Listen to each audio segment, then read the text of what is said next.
everyone, so in this video we're going to discuss the pitching chart log assignment, which can be found under the assignments tab in Blackboard.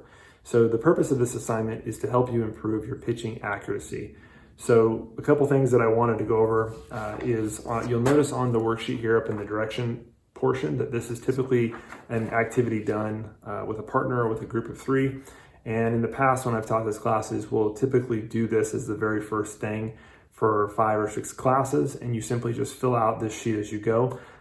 So even though we can't be working with a partner, it's still a drill that you can do on your own. I think the 2 most important things is making sure that the distance between where you're pitching and your target is the same each and every day. So right around 15 yards.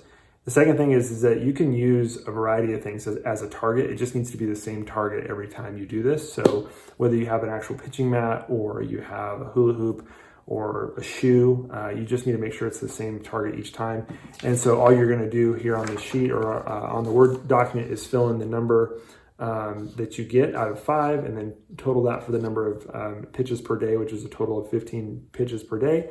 And then you're gonna simply record that number under the date on this graph below. And when you've done all 5 days, you're gonna connect the dots and it'll give you a nice visual graphic to see your progress with pitching accuracy. The other thing to pay attention to with this activity or assignment is the height of your pitching. Here you can see that these pitches, the trajectory is way too low. And so that can be an issue for making it a hittable ball. Likewise here, I'm kind of exaggerating, but this is going to be way too high. We want the height of the pitch to be right around 6 feet or slightly higher. The other thing is you'll notice here with this drill, doing it individually, I have a ball and I'm just basically pitching back and forth between 2 targets. And this can actually work really well as a warm-up drill by running or jogging in between each pitch. Like I said, typically it's done with partners, but this is a good way to keep moving.